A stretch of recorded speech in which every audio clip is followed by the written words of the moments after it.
Hola, buenas tardes a todos y bienvenidos al vídeo 4 de la unidad 3. En este apartado vamos a hablar de los conflictos que se producen entre estados. En ocasiones, los estados llevan a cabo una serie de conflictos, se ven envueltos en una serie de conflictos por muy diversos motivos, como por ejemplo el control de los recursos naturales, como es el caso del petróleo, los diamantes, el agua, disputas territoriales con países vecinos, enfrentamientos nacionalistas que se producen dentro del territorio estatal o étnicos por diferencias étnicas y también por una serie de diferencias religiosas o culturales, ¿de acuerdo? Pero todos estos conflictos los podemos dividir en tres tipos de conflictos. En primer lugar, los conflictos económicos, que son los más frecuentes. En este caso se producen conflictos en el cual hay un choque de intereses económicos de varios estados, ¿vale? Hay diferentes estados que se ven envueltos en torno a un mismo conflicto que afecta a sus economías.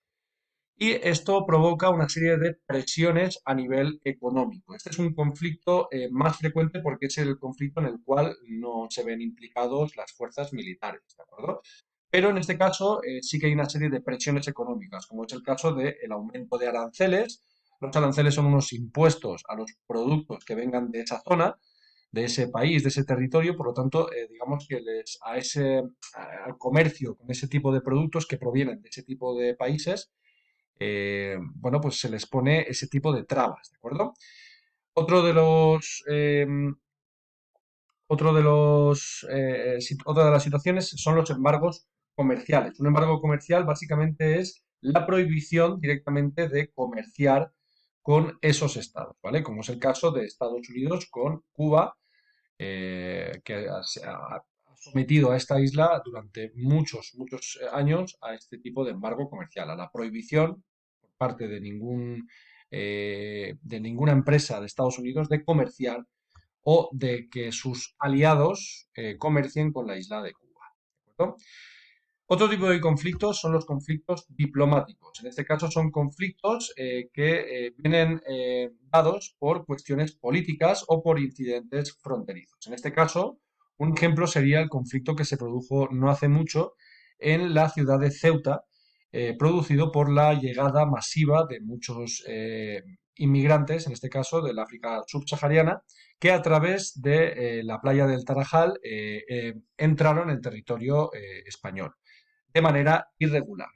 Ese conflicto se produce un poco entre el Estado español y Marruecos debido a ciertos problemas que se han producido en torno a la figura de un político, de un militar, que, bueno, pues que ha producido esas discrepancias, esa tensión entre los dos países, ¿de acuerdo?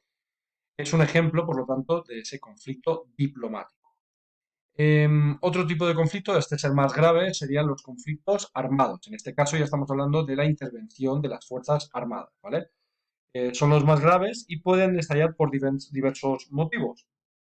Por ejemplo, los cuales esos motivos, bueno, suele prevalecer la violencia y en los cuales se provocan muchas víctimas, ¿vale? Víctimas mortales. Caso, por ejemplo, de Siria, que actualmente se encuentra en una guerra, ¿vale? O, por ejemplo, otros tipos de conflictos, como es el caso pues, por ejemplo, estados como, por ejemplo, Afganistán. También pueden producirse muchos de estos conflictos dentro de un mismo estado, ¿vale? Ejemplos de este tipo de enfrentamientos serían los que se produjeron en Burundi entre los Hutus y los Tutsis en el año 1993 o también la guerra civil que se produjo en Somalia a partir del año 1991. Otro tipo de conflictos estaríamos hablando del terrorismo. ¿Qué es el terrorismo? Bueno, el terrorismo es una forma de conflicto en el cual el Estado se enfrenta a grupos armados que atentan contra personas e instituciones con la intención básicamente de aterrorizar. ¿De acuerdo? Es una de las grandes amenazas que se producen en la actualidad para la paz y la libertad. ¿De acuerdo? Em, Hasta el atentado de Al Qaeda contra las Torres Gemelas, como podéis ver en esta imagen, que se produce el 11 de septiembre del 2001, El terrorismo básicamente era un conflicto a nivel interno de algunos estados, ¿de acuerdo? Pero desde entonces, desde este atentado se produce lo que se conoce como terrorismo global y que suele presentar los siguientes rasgos. Este terrorismo global tiene una estructura internacional, es decir, que son varios grupos que actúan de manera dispersa por todo el mundo y que de manera coordinada actúan, ¿vale? Atentan normalmente contra la vida de las personas o contra las instituciones, como os decía, en nombre de esa organización terrorista. Normalmente sus objetivos suelen ser de carácter internacional y lo que intentan básicamente es crear una serie de países, un bloque de países que esté bajo su control ideológico. Además, este tipo de terrorismo suele tener un componente religioso bastante grande, ¿vale?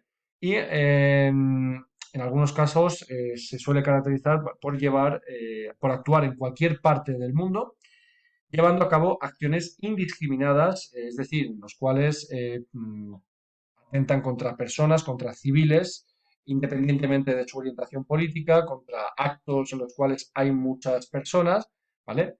Y que suelen caracterizarse por ser muy sangrientos y de un gran valor simbólico, como este que estamos viendo aquí, ¿de acuerdo? Otro de los ejemplos que hemos podido vivir en nuestro país hasta hace relativamente poco tiempo fue los atentados terroristas llevados a cabo por la banda terrorista ETA. ¿De acuerdo? Bien, el último apartado de este tema, de este apartado, vamos a hablar de la intervención de la comunidad internacional.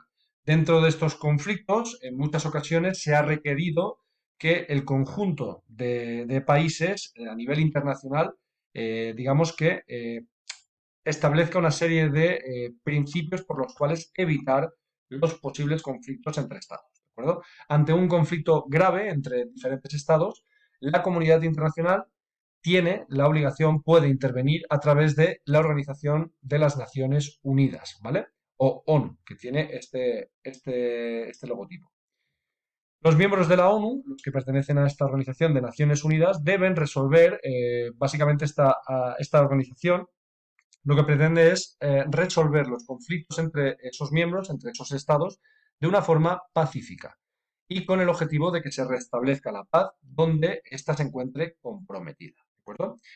Uno de los elementos, cuando no es posible encontrar una solución pacífica a este conflicto y corre en peligro la vida y la libertad de los pueblos implicados, la ONU puede aplicar lo que se conoce como el derecho de injerencia. ¿El derecho de injerencia qué es? El derecho de injerencia supone la intervención de un Estado mediante la fuerza y sin su consentimiento para proteger a la población civil de la violencia repetida e indiscriminada a la que se ven sometida, básicamente para ayudar a esta población en situaciones de emergencia también derivadas de un conflicto como es el caso de genocidio, hambrunas, etcétera, ¿vale? Entonces, vamos a encontrar la ONU, fuerzas militares de este tipo, con cascos azules, son las llamadas fuerzas de paz, que se ocupan, son, digamos, eh, están formadas por militares de los ejércitos de aquellos países que integran la ONU, y su función principal es la de crear o mantener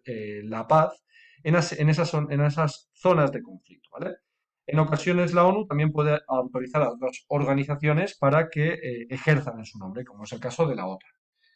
Este tipo de fuerzas de paz está presente en numerosos países, como es el caso de Afganistán, como es el caso del Sáhara Occidental, la República Democrática del Congo, en Kosovo, ¿vale? Y están presentes con ese objetivo. Son fuerzas militares de otros países que ejercen un poco de policía, de agentes de el mantenimiento de la paz. ¿De acuerdo?